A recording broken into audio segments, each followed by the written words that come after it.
नमस्कार, India times में आपका स्वागत और आपके साथ में आशुतोष तिवारी हाजिर है प्रदेश की 4 बड़ी खबरों के साथ। पहली खबर की बात करते हैं। लगातार मध्य प्रदेश में सियासी उतार चढ़ाव देखा जा रहा है। उपचुनाव का जो रण है वो अब तेजी से लगातार सियासत हो रही है और राजनीतिक पारा हमेशा इस वक्त उफान में रहता है। रैगांव में पहले मुख्यमंत्री शिवराज सिंह चौहान का आना हुआ, उसके बाद पूर्व मुख्यमंत्री कमलनाथ भी अब चुनाव प्रचार के लिए पहुंचे हैं और उन्होंने सीधे मंच से ही शिवराज सिंह चौहान को चुनौती दी है और कहा है, उन्होंने चुनावी सभा में डायरेक्ट कहा है कि मुझे 15 महीने का हिसाब मेरे से शिवराज सिंह चौहान मांगते हैं, जबकि वो इसी मंच पे आए, मैं उन्हें जवाब देने के लिए तैयार हूं। इसके अलावा उन्होंने शिवराज सरकार को कटघरे में खड़ा करने का कोई एक मौका नहीं छोड़ा। अपने भाषण में उन्होंने जमकर बीजेपी सरकार को घेरा और जमकर आलोचना की।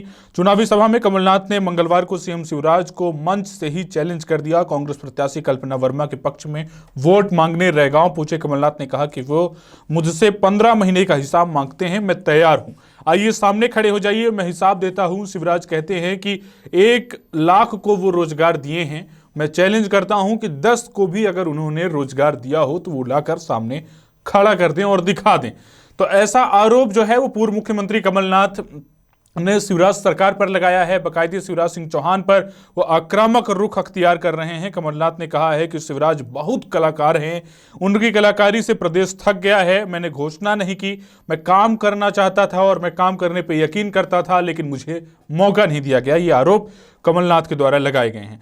उन्होंने अपने कार्यकाल की बात कही और उस कार्यकाल की बात करते हुए उन्होंने कहा कि मैं 100 रुपये बिजली का बिल मैंने किया था, पेंशन बढ़ाई थी और विवाह योजना बढ़ाई थी। और इसके अलावा मेरा मानना है कि घोषणा करना आसान है, मैं काम करना चाहता था लेकिन मुझे मौका नहीं दिया गया। तो सीधे जो लगातार जिस तरह से सियासी उतार चढ़ाव देखा जा रहा है और सियासी घमासान के बीच ये देखना बड़ा दिलचस्प है कि आखिर उपचुनाव के नतीजे क्या होते हैं और उपचुनाव के समर में कौन सी पार्टी किस तरह से अपनी चुनावी जंग में मैदान में उतरती है। मैदान तो एक तरह से उतर ही गई है, लेकिन अब आगे आने वाले समय में सारी चीजें एक एक करके क्लियर होती जाएंगी। अब बात करते हैं दूसरी बड़ी खबर की। दिग्विजय सिंह, पूर्व मुख्यमंत्री दिग्विजय सिंह हमेशा सुर्खियों में रहते हैं, लेकिन कई मर्तबा ऐसा होता है कि जब दिग्विजय सिंह के बजाय उनके छोटे भाई लक्ष्मण सिंह भी सुर्खियों में होते हैं। लेकिन इस बार जो सुर्खियों में हैं, इसकी वजह कुछ और है। दरअसल उन्होंने एक बयान दिया था जिसमें उन्होंने कहा था कि कांग्रेस अध्यक्ष कोई भी बने, नतीजे ज्यों के त्यों रहेंगे। मध्य प्रदेश कांग्रेस के विधायक लक्ष्मण सिंह के बयान पर बीजेपी ने चुटकी ली है। बीजेपी मंत्री रजनीश अग्रवाल ने कहा है कि कांग्रेस में के निर्णयों में विकेंद्रीकरण की बात ना संभव थी और ना होने वाली है, ऐसा कटाक्ष किया गया है। और इसके अलावा मध्य प्रदेश के कांग्रेस विधायक लक्ष्मण सिंह ने अपनी ही पार्टी के ऊपर जो सवाल उठाए थे, इसको लेकर उन्हीं को घेरा गया है। उन्होंने ट्वीट कर कहा था कि कांग्रेस पार्टी का अध्यक्ष कोई भी बने, जब तक बूथ कार्यकर्ताओं को मजबूत नहीं करेंगे तब तक हालात जस के तस रहेंगे। बूथ कार्यकर्ताओं को मजबूत करने की बात जो है वो विधायक कर रहे हैं। उन्होंने मंडलम सेक्टर बन गए हैं, उन्होंने ऐसा कहा है, लेकिन निर्णय ऊपर से होते हैं। उनका इशारा राष्ट्रीय नेतृत्व पर था, क्योंकि अब चर्चा शुरू हो गई है कि कांग्रेस के राष्ट्रीय अध्यक्ष राहुल गांधी बन सकते हैं। लगातार आला कमान में जिस तरह से उथल पुथल की स्थिति देखी जा रही है, लगातार मीटिंग हो रहे हैं और सोनिया गांधी का जिस तरह से बयान आया है, तो उससे कहीं ना कहीं अब यह सियासत तेज हो गई है और अब बीजेपी भी कोई एक मौका नहीं छोड़ना चाहती है जिससे वो कांग्रेस को कटघरे में खड़ा कर सके और कांग्रेस की नीतियों का आलोचना कर सके।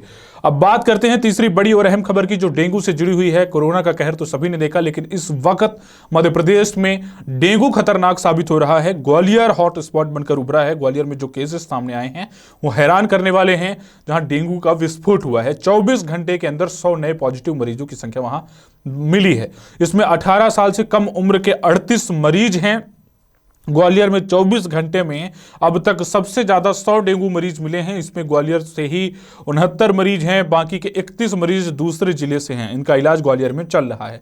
38 मरीजों की उम्र 18 साल से कम है। पिछले 24 घंटे में 81 घरों में रखे 102 कंटेनर में डेंगू का लार्वा मिला है। नगर निगम के स्वास्थ्य अमले में कंटेनर को खाली कराकर जुर्माना वसूला है। तो ये डेंगू से जुड़ी हुई खबर थी, जो लार्वा जिस तरह से मिल रहा है और कहीं ना कहीं जो रिपोर्ट सामने आ रही है, जो लगातार डेंगू गिरफ्त में लोग आ रहे हैं, कहीं ना कहीं हैरान करने वाली खबर ये है। चौथी बड़ी खबर, हमारी अहम जो खबर है, ये नर्सिंग होम से जुड़ी हुई है, जिन डॉक्टरों पर पाबंदी लगाया गया है और ये पाबंदी किस हिसाब से लगाया गया है ये भी आपको बताते हैं कि मध्य प्रदेश में कोरोना काल में नर्सिंग होम को लेकर मिली शिकायतों और अन्य पैथियों में इलाज करने की पढ़ाई कर चुके डॉक्टर्स को लेकर बड़ा फैसला किया है। सरकार ने नर्सिंग होम एक्ट में बदलाव करते हुए आयुर्वेद, होम्योपैथी, यूनानी और सिद्धापैथिक चिकित्सक के एलोपैथी का नर्सिंग होम पर रोक लगा दी है। हालांकि नए संशोधन के तहत एलोपैथी के डॉक्टर्स भी आयुष का नर्सिंग होम नहीं खोल सकेंगे।